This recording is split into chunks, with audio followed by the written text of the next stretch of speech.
Guys, panoorin nyo to. Isang alligator sa Florida nagpasakay ng pusa. Sana all ganito kabait yung mga buaya dito sa Pilipinas. Ngayon ako nakakita na magkatropa yung buaya at pusa.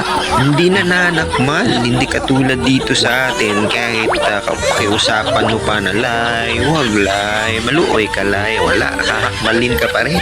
Natandaan ba yan na yung mga tao dito ay matakaw?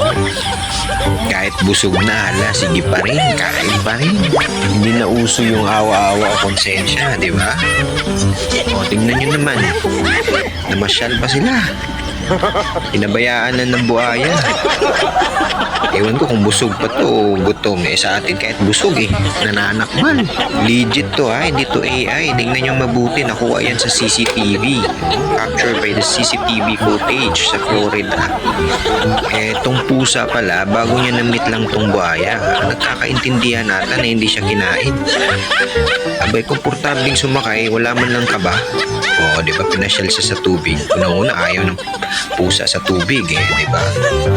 Pinasakay siya, namasyal sila. Sana ganyan din yung mga buhaya dito sa atin, Grabe, hindi ko nakikita ng konsensya, harap-harapan talaga. Ang problema, kinukonsinti pa ng iba, di ba?